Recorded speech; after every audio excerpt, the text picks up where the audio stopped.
I've always had a fascination with abandoned places. The idea of exploring locations left behind by time, forgotten by the world, was thrilling to me. So when I heard about an old decommissioned railway yard on the outskirts of town, I knew I had to check it out.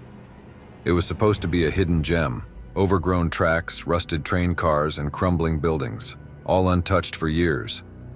I arrived at the yard late in the afternoon, my backpack loaded with a flashlight, camera, and a few snacks. The place was just as I imagined, eerie, desolate, and full of decaying structures that seemed to whisper secrets of the past. The tracks were barely visible under a thick layer of weeds, and the old station building was a skeletal remnant of what it once was. As I wandered deeper into the yard, I noticed a set of tracks that led to a tunnel partially hidden by overgrown bushes. It wasn't marked on any of the maps I had found online, which made it even more intriguing. Curiosity got the better of me, and I decided to follow the tracks into the tunnel. The air inside was cold and damp with a faint smell of mildew. My footsteps echoed off the tunnel's walls, and the darkness seemed to close in around me as I moved further inside. The tunnel felt endless, the light from the entrance gradually fading until I was left in complete darkness, relying solely on my flashlight. After what felt like an eternity, I finally saw a faint light at the end of the tunnel. As I approached, I found myself in a hidden clearing, completely cut off from the rest of the yard. And there, on the tracks in front of me, was an abandoned train. The train looked ancient, its metal sides rusted and covered in grime. The windows were shattered, and the doors were slightly open. It looked like it had been left there to rot, completely forgotten. But despite its decrepit appearance, something about the train unsettled me. It felt out of place, as if it didn't belong in this world. Despite a growing sense of unease, I approached the train. The door to the first car was open, creaking slightly as it swayed in the breeze. I hesitated for a moment, then decided to step inside. The interior was just as decayed as the exterior. The seats were torn and rotting, and the floor was covered in a thick layer of dust. The air was heavy, with a metallic tang that made me gag. I shined my flashlight around the car, noticing that it was empty, just a hollow shell of what it once was. But as I moved further into the car, I heard something that made my blood run cold, a faint scraping sound like metal dragging on metal. I froze, listening intently. The sound was coming from the next car. I cautiously made my way to the door leading to the next car and pushed it open. The scraping sound stopped abruptly and I was met with an eerie silence. The car was empty, just like the one before it, but there was something on the floor that caught my eye. A trail of dark, wet footprints leading from the door I had just entered to the far end of the car. My heart began to race as I realized that someone else was here, someone who had just walked through this car. Before I could react, I heard a soft creak behind me. I spun around, shining my flashlight back into the first car, but there was nothing there, only the empty seats and the open aisle. Then I heard it again, a faint scraping, followed by the sound of slow, deliberate footsteps. My pulse quickened, and I backed up against the wall, trying to stay as quiet as possible. The footsteps were getting closer, moving steadily toward me from the direction I had just come. I pointed my flashlight toward the sound, and that's when I saw him. A man, dressed in filthy, tattered clothes, his face gaunt and covered in dirt. His eyes were wild, his expression twisted into a grimace of rage and desperation. In his hand, he held a large, rusty knife. Its blade was glinting ominously in the dim light. He was moving slowly, deliberately, his eyes locked on me as he approached. The sheer malevolence in his gaze sent a wave of terror through me. I realized with horrifying clarity that this man had been living on this train, waiting for someone like me to stumble upon his hiding place. Panic surged through me and I turned to run, but the door at the far end of the car was jammed. I fumbled with the handle, but it wouldn't budge. The footsteps were getting closer, the man's heavy breathing filling the air. I could feel him closing in on me, his presence like a dark shadow looming over me. With no other option, I turned and ran back toward the way I had come, pushing past the man with all the strength I could muster. I could feel the blade of the knife graze my arm as I shoved him aside, and a sharp pain shot through me, but I didn't stop. I sprinted through the train car, my heart pounding in my ears. As I burst out of the first car and onto the tracks, I risked a glance over my shoulder. The man was following me, moving faster now. I didn't have much of a head start, and he was gaining on me. I ran as fast as I could, my lungs burning with each breath. I could feel the blood from the wound on my arm soaking through my sleeve, but I didn't dare slow down. The man was relentless, his footsteps echoing in the tunnel as he chased me. Finally, I reached the entrance to the tunnel and bolted through it, the daylight blinding me as I emerged back into the railway yard. I didn't stop running until I was far away from the tunnel, far away from the hidden train and the man with the knife. When I finally collapsed, gasping for breath, I looked back toward the tunnel. There was no sign of the man. The tunnel entrance was hidden once again by the overgrown bushes, as if it had never been there in the first place. I never went back to that railway yard, and I never told anyone what had happened. I've given up urban exploration since that day.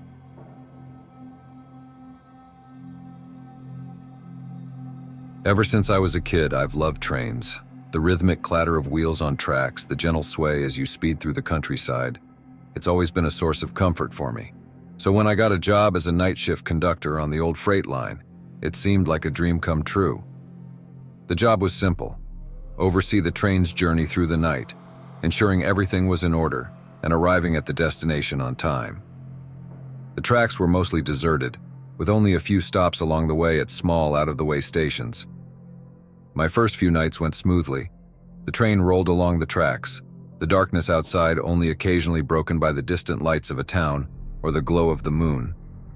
The radio chatter with the dispatcher was minimal, and the train systems were all running perfectly. It was almost too easy. Just me, the train, and the endless night. But one night, everything changed. It started as a typical shift. I boarded the train at the depot, checked the controls, and set off into the night. The train rolled smoothly along the tracks, the familiar sound of the wheels clacking against the rails, lulling me into a comfortable rhythm. I made my first few stops without incident, the stations deserted as usual. Then, somewhere around midnight, I noticed something strange.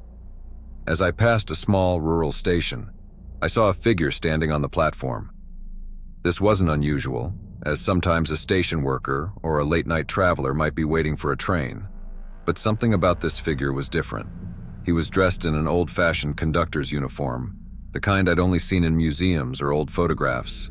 His posture was rigid, and he seemed to be staring directly at me as the train passed by. I felt a chill run down my spine, but I shrugged it off. Maybe it was some kind of reenactment, or perhaps the guy was just a train enthusiast with a taste for period clothing. I didn't think much more of it until I reached the next station. As the train slowed to a stop, I noticed the same man standing on the platform. It was impossible. There was no way he could have gotten there ahead of the train, especially not on foot. But there he was, standing perfectly still, staring at me with an intensity that made my skin crawl. I felt an unease settle over me, but I forced myself to continue. I radioed the dispatcher to report the sighting, but all I got was static. Frustrated, I tried again, but the radio remained dead. I checked the controls. Everything was functioning properly. I decided to press on, hoping the man would disappear when we left the station. But as we pulled away, I caught a glimpse of him through the window, standing motionless on the platform, with his eyes fixed on me. The rest of the night was a blur of anxiety and confusion. Every time we approached a station, the same man was there, always standing in the same spot, always staring at me with those cold, empty eyes. No matter how fast we traveled, no matter how remote the station, he was always there. The unease I felt turned into full-blown panic as I realized I couldn't escape him. I tried ignoring him, focusing on my duties, but it was impossible.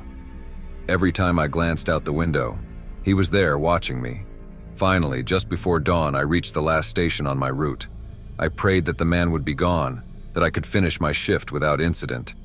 But as the train pulled in, I saw him again, standing on the platform waiting for me.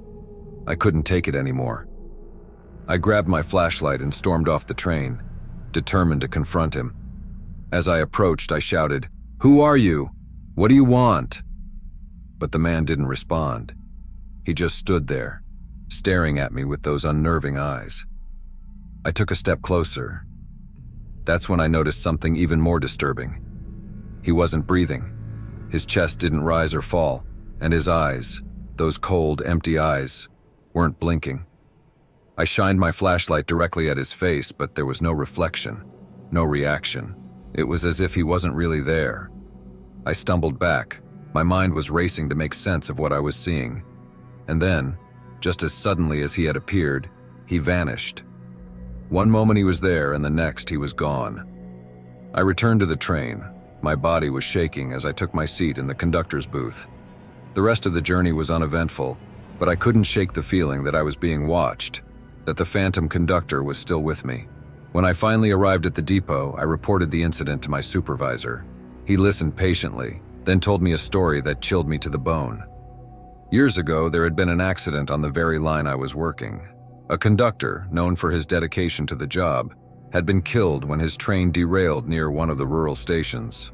His body was never recovered, but some say his spirit still haunts the tracks, eternally watching over the trains that pass through his route. I didn't want to believe it, but after that night, I couldn't shake the feeling that the phantom conductor was real.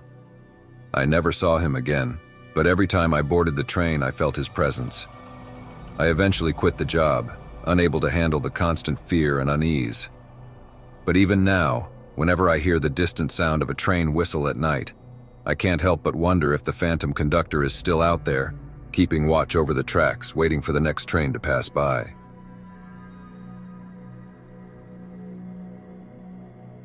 I've always been a night owl, often taking late-night train rides to clear my mind.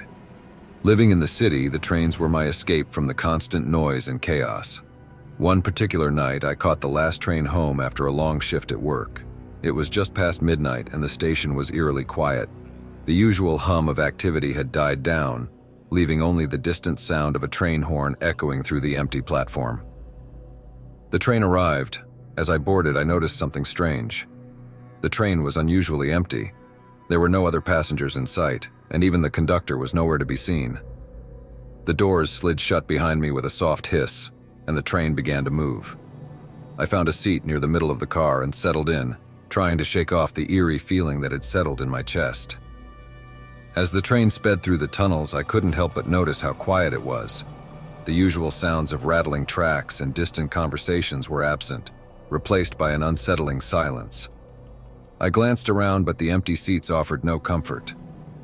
As we moved deeper into the tunnels, the lights flickered briefly, plunging the train car into darkness for a split second before they came back on. My heart raced, but I told myself it was just a power surge, something which was common in old subway systems. I leaned back and tried to relax, focusing on the familiar sound of the train's wheels on the tracks. But then I noticed something odd. The train didn't seem to be stopping at any of the usual stations. We sped past them. The platforms were dark and deserted. The names of the stations were barely visible as they flashed by. I checked my watch, realizing that we should have arrived at my stop by now. Yet the train showed no signs of slowing down. Panic began to set in. I stood up and made my way to the front of the car, hoping to find the conductor and ask what was going on.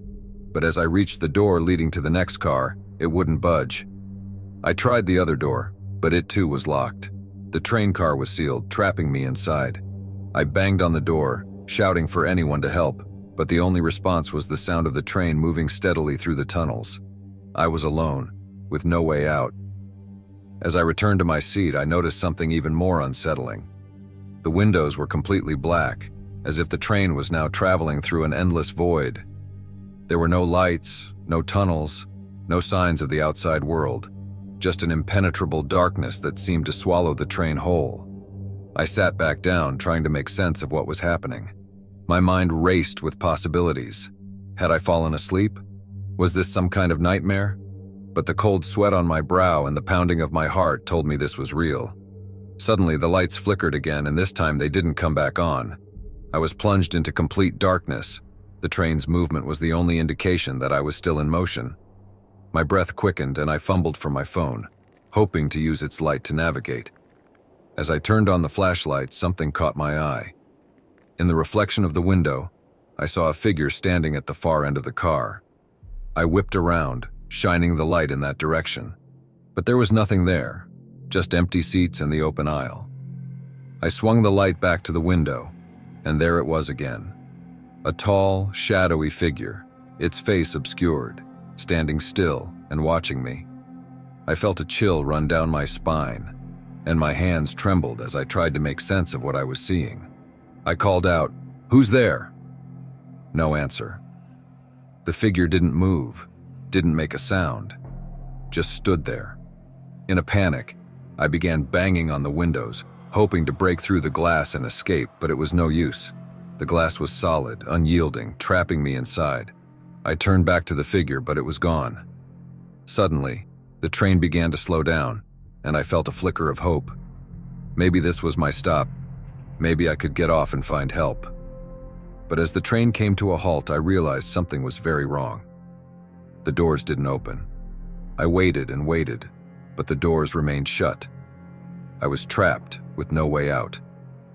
Then I heard it. A low, guttural sound like the growl of a beast echoing through the car. It was coming from the direction where the figure had stood. My heart raced, and I frantically searched for a way to defend myself. There was nothing. No weapons, no tools, just empty seats and the impenetrable darkness.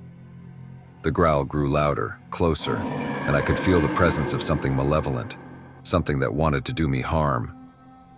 I backed away until I was pressed against the door at the other end of the car. My hands fumbled for the emergency release, but it was jammed. The growl was right behind me now, and I could feel its breath on my neck. I squeezed my eyes shut, bracing for whatever was about to happen. But then the lights flickered back on and the train started moving again. The growl stopped and I opened my eyes to find myself alone once more. The figure was gone, the darkness receding as the train moved back into the tunnels. I collapsed into a seat. I didn't understand what had just happened, but I knew I needed to get out of this train as soon as possible. Finally, after what felt like an eternity, the train began to slow down again, this time pulling into a station. The doors hissed open, and I didn't hesitate. I ran out of the car and onto the platform, not daring to look back. The station was empty, just like the train, but I didn't care. I ran up the stairs and out into the night, my body racing with fear and relief. I never took the last train again after that night. The memory of that shadowy figure and the growl that followed still haunts me to this day.